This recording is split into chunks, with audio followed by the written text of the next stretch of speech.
দিল্লির সমর্থনে বাংলাদেশের মানুষের ঘাড়ে চেপে বসা শেখ হাসিনার স্বৈরশাসনের শোচনীয় পতন হয়েছে ওই দিনে। জনরোষ থেকে প্রাণে বাঁচতে হাসিনা তার দুনিয়ার একমাত্র মিত্র ভারতেই আশ্রয় নিয়েছেন।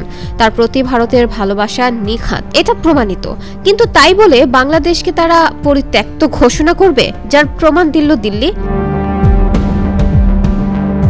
সব আলোচনা সমালোচনা তথা সম্পর্কের চরম টানাপোড়েনের মুহূর্তে ঢাকায় পা রাখলেন দিল্লির বিদেশ সচিব বিক্রম মিশ্রি। দিনের শুরুতে রাষ্ট্রীয় অতিথি ভবন পদ্মায় দুই পররাষ্ট্র সচিব একান্ত বৈঠকে বসলেন। নিউ ইয়র্কের মার্কস হোম কেয়ার এখন মিশিগানে।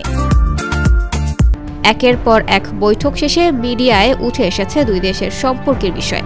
গণমাধ্যমে প্রচার করা হয় প্রতিটি বৈঠকের খবর, কিন্তু এটা খুব রহস্য যে সন্ধ্যার আগে সরকারি সব কর্মসূচি শেষ করা দিল্লির বিদেশ সচিব বিক্রম মিশ্রি পরবর্তী ঘণ্টা কোথায় কি বৈঠক করলেন।